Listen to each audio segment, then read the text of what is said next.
The public safety for the city of Hudson to order on September 13th, 2018. Roll call if you want to do it. Randy? Here. Joyce? Here. Those absent. Thank you. All right to the agenda. Minutes from last meeting. Move to approve. Second, all in favor? Aye. All opposed? Minutes passed. Number 3, discussion, possible action to conduct St. Patrick's Faith and Wellness Walk on September 19th, 2018, beginning and ending at St. Patrick's School. Chief? Yeah, so the school reached out to me and asked if there would be any issues with them doing this walk, which is essentially a walk from St. Pat's Elementary down 3rd Street to Vine Street, Vine Street up to 7th Street, 7th Street back to St. Croix Street, and then back to the school. Is this their first year, or what is? I think they've done this one time. It might have been last spring that they did it, though. I didn't ask specifically, but what they have 10 adult crossing guards that go with them on every intersection to make sure that all the kids cross the street. They kind of do a leapfrog thing. And then they've got barricades, I think, that they set up to block the area of 4th Street in front of the school, so that when the kids congregate back there and they do their little, everybody comes out of the school and starts from there and everybody goes back there, so they don't want a traffic issue right in front of St. Pat's School there. So they have barricades to block off River Street at St. Croix, or not River Street, 4th Street at St. Croix Street, and then 4th Street at River Street. So that's a Wednesday morning. It's a Wednesday morning, yeah. How many students do they have, do you know? Now, off the top of my head, probably about 600, maybe 500. And Okay. it's the whole school, right? The whole school, yeah. So do they stagger the starting times with the different grades? I don't know. I think everybody goes at the same time. On 3rd Street. They're going up the hill to 7th Street, or they're just going up to 7th Street down here? No, they'll walk. Let me get my bearings here. So they'll walk south on 3rd Street to Vine Street, then they'll walk east on Vine Street to Okay. 7th Street, And then back around. west on 7th, or north on 7th. I guess we'll have to monitor it if something happens. I don't see. Yeah. Yeah, and our SRO will be involved with it too. Okay. So Okay. Do you have any concerns? I don't. Then I'll move to approve. Second. Any further discussion? All in favor? Aye. All opposed? Motion carries. Okay, number, where are we at here? I don't even hard copy, so our secretary here is number 4, discussion possible action on pool fence ordinance. This came from council because it was brought to my attention through constituents and that the city is somewhat restrictive because I shouldn't say restrictive, but I don't know if that's a word that would fit with this, but there's an alternative now that the U.S. Consumer Product Safety Commission is okay with using power safety covers as a fence security and/or fence security. If I'm saying that, I'll segue to you, David. If you just state your name and record so the people on TV can. Yeah, thanks, Randy. David Gray, building inspector. I did some research on the topic of safety covers for pools. Currently, we do not allow such covers. Our ordinance specifically wants to see a fence surrounding pools. Doing a little research of the neighboring communities, at least the language in their ordinances would be consistent with ours. In the case of the town of St. Joe, the towns of Troy and the town of Hudson, they're a little more open, a little more flexible in terms of a barrier around residential pools. The document Randy referred to is a document put out by the Consumer Protection Agency for the protection of residential pools. You know, that document really does want to see a fence in addition to a cover. But with any barrier, you always have the weak link. In a fence scenario, typically have a gate. That gate is the weakest link. Someone has to be sure it's closed. In the case of an above-ground pool where you have a ladder to access the pool, a lot of communities allow the removal of the ladder. Then you're still relying on someone to remove that ladder. And the same thing with the case of a cover. You're still going to be relying on someone to close the cover. The industry often talks about these covers as being auto covers. When you first think about an auto cover, you think that it must have some technology that it would close automatically, but that's not the case. Someone physically has to turn a key or push a button to see that cover gets closed when it's unattended. A couple of things that came to mind that I didn't put into my issue sheet was the fact that townships have a tendency to be larger lots, so you have a lot more space between pools. Maybe if it's something we want to entertain to allow pool covers, maybe it's only on lots maybe greater than a half acre, or that the size is kind of arbitrary, but I'd feel more comfortable allowing a pool cover, on a larger lot than say, someone wants to put a pool cover on a pool, say in Heritage Greens, where there probably are, or downtown where our residences are a lot more tightly packed. You have the ability for more kids to potentially try to wander up to that pool. I wouldn't speak for Catherine, city attorney, but I'm assuming we can't cherry pick who we decide has the right size lot or not. I don't know if that's a gray area or not to mention. We do it in some of our, our setback requirements or lot coverage requirements. But they're also allowed a variance to come in and appeal for a variance. Yeah. And being a member of that at one point, there are obviously criteria you have to meet. Mm-hmm. So how would a pool, shape of land, you could do all sorts of stuff. So I don't want to be any more restrictive than we are. Mm-hmm. I'd like the town of Troy's to where the language may allow pool covers if considered reasonably equivalent structure measure, which would probably cover exactly what you're just talking about, size lots. Mm-hmm. Yeah, the town of Troy, it's kind of a fine line. You provide flexibility. In some instances, you give up concise and easily enforceable language if you get too flexible. I did put together some language recommendation. If it's the desire of the committee here, I think we want to look for one, a cover that meets industry standards. Two, a cover that's it's motorized, something that's easily closed. I do have a pamphlet too, if you want, for the record too, which is a motorized one. And then the third one is that we identify that it needs to be operated and closed when the pool is unattended. Absolutely. Mm-hmm. I mean, it's common sense. Yeah.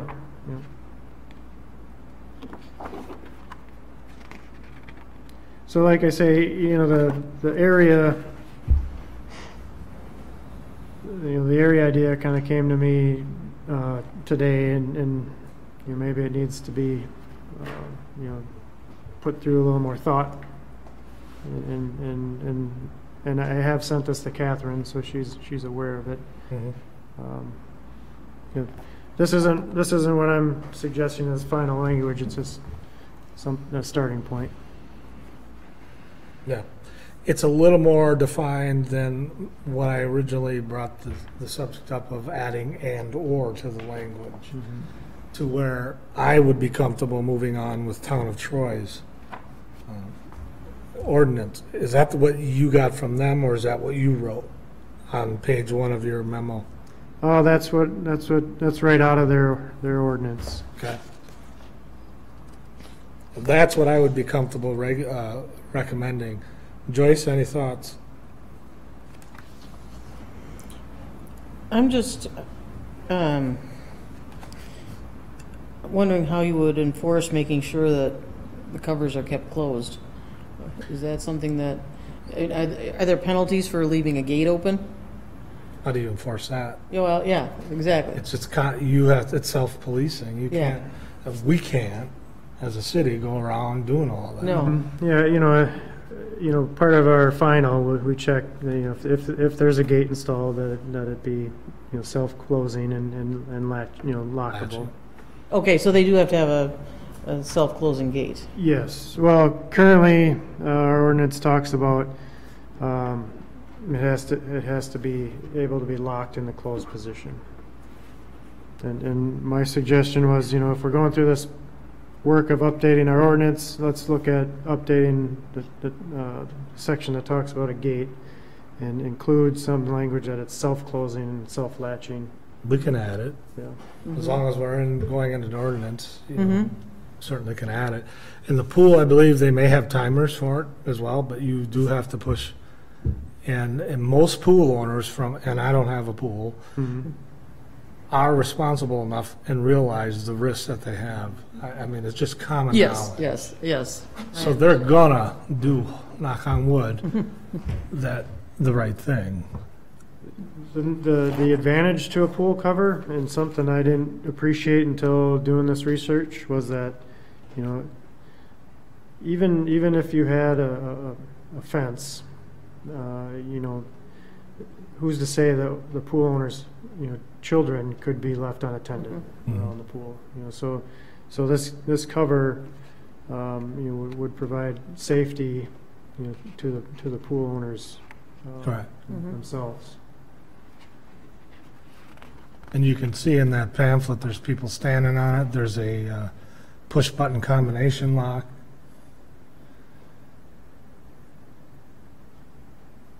So you would like to see it, something sent or drafted to, like Town of Troy, sent to Catherine, and then adjust the fence locking mechanism on the gate. Yeah. And I agree, so I would move to do that if you're so interested. I'll second it. To have her craft something around the latch and the Town of Troy's pool cover. Yeah, I think, my suggestions on page 2 there, right above conclusion, the 3 areas, I feel that, if we're gonna go through the work of updating our ordinance, we update 3 areas, one being the above-ground pools. Right now, there's nothing in our ordinance that would allow a removable ladder for an above-ground pool,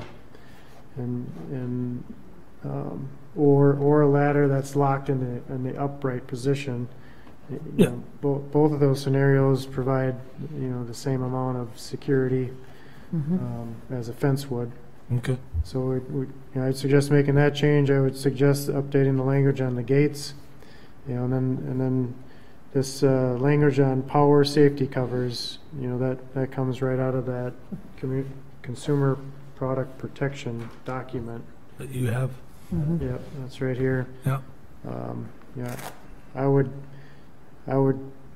recommend sticking to that language because it is easier to identify what's allowed. And I would agree with that and put that in my motion as well. Okay, I'll second the amended motion. What was the additional part? Adding what he has on page 2, his recommendations, bullet 1, 2, and 3, and send it to the Catherine, or Dave, you get it and send it. Yeah, I sent it to her. I'll just make sure she doesn't have any concerns. Okay. Any further discussion? All in favor? Aye. All opposed? Thank you. EMS update. Just working on the budget, trying to get that hammered out so we can get some numbers back to. I want to truly appreciate you and the staff that we have that are working double hard right now, and know that I'm on you. I'm rooting for you, and we're trying to do the best we can to help you guys move forward. Okay, appreciate that. Yeah. Chief, update. Thanks, Dave. You can take off if you want. Which one? Oh, fire. Just kind of a little update on the building project. We're narrowed it down, and we're going to interview construction managers this week, next week on Thursday. That process is moving along. We're in the design phase. Hopefully within the next month, we'll actually have a rendering we can bring forth and share of the building itself. The architect's been going back and forth with them. So we're definitely moving forward. Went up to Rosenbauer today. Our ladder truck will be on display at the Minnesota Chiefs Conference in October, beginning of October. We should take delivery towards mid or end of October, and then a month later on the engine. It's been fairly busy, kind of like we've been saying the last few months. Again today out on the freeway again. Just be careful, pay attention. Continue to have a lot of accidents out there. One thing this year we're going to do, we're not going to have the pancake breakfast because of logistics and that, but what we are going to have is an open house on October 8th is a Monday night from 5 to 8, and we're going to have some activities, a few giveaways, a little bit of food. There's a sign out there we're probably putting on our website and some signs around town, so it's Fire Prevention Week. Okay. So everyone, stop down, take a look. We'll have some, like I say, some demonstrations and that going on, so that's about it. How was your 9/11 memorial?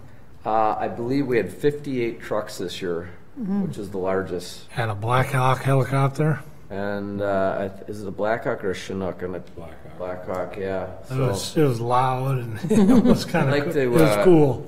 Thank Paul Rohde kind of for unofficially doing it, and he was kind of neat this year too. He had purchased 17 flags, one for every year, and mounted them on the bridge. And for all the people who showed up in the different times and for the support, yeah. So it was, it's pretty impressive. But yeah, it really kind of jumped this year, and so it was very nice. Never forget. Yeah, so it's thanks for everybody and for the support. So thank you, Chief Jeff. I gotta write down what I say. This is gonna be. No, we are just working on budget stuff for the upcoming year. Trying to get hiring a new list started. So we were only able to get 3 hired off of the previous list of the 4 openings that we had. So we're starting over to try and finish our hiring. Have you introduced the new ones to us yet? Or yes? Yeah, well, the two of them. Okay. Right, and then the third one doesn't start until the 17th. So okay. Shortly after he gets going, we'll bring him to council and introduce him to everybody. So we're down 2? Well, currently we're down 2, but 1 is starting on September 17th, and then we'll be down 1. Okay. Yeah. So that's about all I've got. Okay. Any information for our next meeting or any agenda items? No, but informational item. We got that information back that Jeff said that the panhandling ordinances are an issue, but there was an article that I found where they talk about how some of the municipalities are limiting people standing in certain places in order to discourage panhandling, and I think that that's something that we should look at. So I did send forward that information to Devin and Catherine, because just the other day we were driving and saw somebody, they had their feet sticking out in the left turn lane when going from Crestview on to Carmichael. Yeah. And so, just we need to control some of that. Yeah. Okay. And I believe the Carmichael Corridor study is just about done, so once we get that, we should probably review it for public safety issues.